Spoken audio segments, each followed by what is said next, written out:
Construction to Last is a podcast by Saint-Gobain about those who invent and live the future of construction. I said it in the first episode of this series. I am a true city girl. I grew up in the city and honestly, I can't see myself living anywhere else. Sure, my apartment is small, but I spend a lot of time outside, so I'm fine with that. The only problem is that I am directly exposed to pollution, which affects metropolises more than the countryside.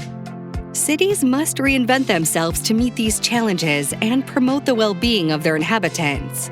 Saint-Gobain is contributing to this goal with more environmentally friendly projects, such as the construction of its own headquarters in Paris, which has received the highest environmental certification.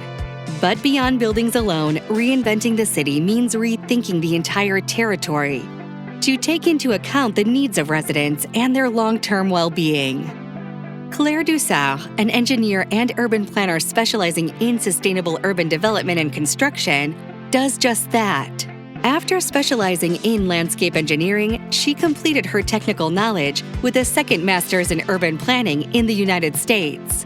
There, she was interested in the design of urban development projects. But rather than directly managing programs, she preferred to focus on research. What I liked to do was to write papers, to do research on subjects related to urban planning and the environment, and that's why I decided to do a doctoral thesis on eco-neighborhoods and how they are evaluated in different international contexts. After her PhD, Claire started teaching at the Special School of Architecture in Paris. She also does a lot of research, both academic and practical. This is what we call action research. She assists different players, such as companies or communities, in their development projects. I'm really trying to be flexible and to develop the model of action research and independent research. I think that's what my ambition in the last few years has been. In the end, a teacher-researcher is not someone who stays in their ivory tower, doing very specialized, very theoretical, very fundamental research, but someone who will go and meet the players. When she assists a project, Claire takes a close interest in the issues of sustainable urban development and construction.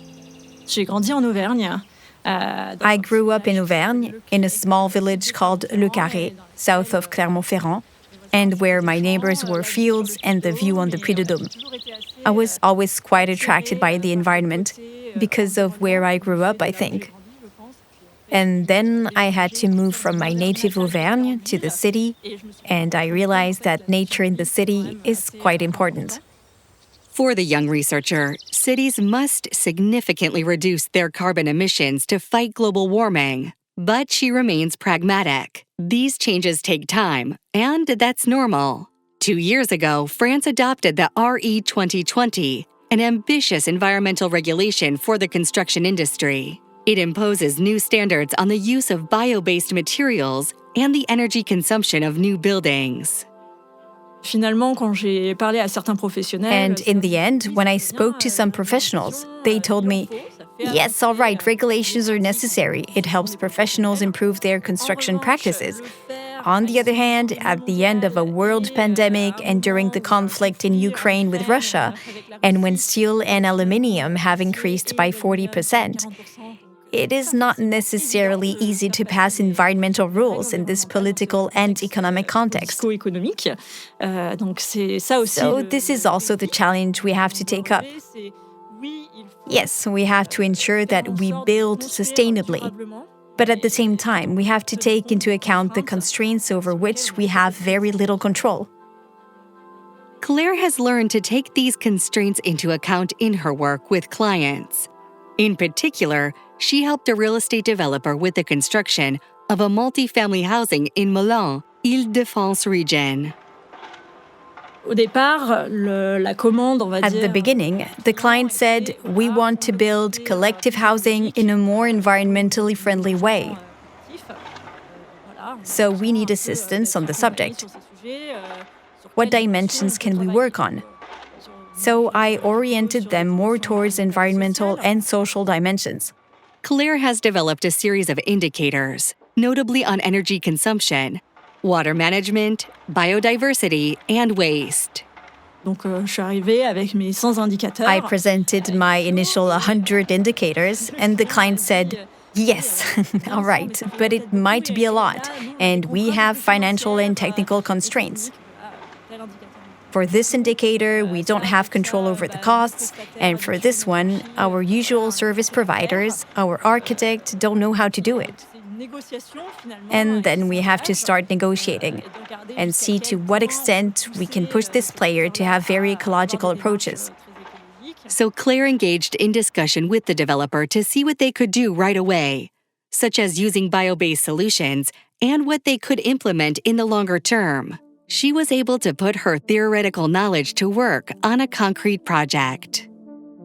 Je trouve que c'est valorisant, c'est pour ça que I find it rewarding, and that's why, for me, it's important to do both action research and independent research. c'est là où on voit concrètement en fait, le résultat de nos recherches. Then I can see the concrete results of my research, and I'm not just staying in a laboratory, in a room, thinking of meeting other players, but having an influence on the field that interests me. For this researcher, it is necessary to reinvent the city in order to face the climate challenge. But this great ambition requires smaller-scale projects. Je pense que des gros projets. I think that big projects necessarily have a big impact, but it's often very heavy to carry. It takes much more time. Whereas small projects, especially those carried out by residents, or more humble things, if repeated many times, have just as much impact as large, very ambitious projects. The city is not black and white. It is not one solution or the other. Solutions complement one another. And the players do too when they think together about an urban project. And I think that everyone has the right to contribute, to have a say in the way the city is built. A reinvented city is a city that meets several challenges, including ensuring the well-being of its inhabitants and responding to the climate challenge. Réchauffement de la planète, augmentation. Global warming, the increase in temperature, the increase in precipitation, floods. I think these are the first major challenges that we need to address with the adapting capacity of cities and of construction practices in order to face this climate constraint. For Claire, these goals are within reach, even if they are hard to implement. Je suis une optimiste réaliste. I'm a realistic optimist. Can you put it that way? J'étais pas optimiste, je ferais pas ce travail. If I wasn't an optimist, I wouldn't be doing this job. Let's put it this way. I believe in the fact that humans are resourceful and that there will always be one or two people who will be thinking about finding solutions related to bio-based solutions, new mobilities, and new economic levers for projects. Je suis assez optimiste sur les humains. Voilà. On the other hand, I'm also pragmatic in the sense that I think it is complicated. The city is a complex subject. It necessarily involves negotiations between players, technical innovations, and these things take time and require real skills and a real capacity for reflection. Because of this complexity, we have to think about the dimension of time. And I think that in the end, hurrying slowly is perhaps not a bad idea. Hurrying slowly is necessary to reinvent the city and adapting it to the challenges that await. Sustainable construction is made of all these bricks that add up and complement each other. The people we have heard in this series of podcasts are contributing in their own way to reach the carbon neutrality goal that France has set for itself for 2050. Whether in terms of architecture, solutions, reuse of materials, or urban development. For my part, I will no longer see the buildings around me in the same way, whether they are ones I live in, work in, or those I pass by when I take public transportation. And if one day my dream of buying and renovating an apartment comes true, I will have in mind all the questions that my guests have raised. And you too, I hope. Construction to Last is a podcast by Saint-Gobain. Animation and writing, Samia Basile. Production and mixing, Martin Commandeur.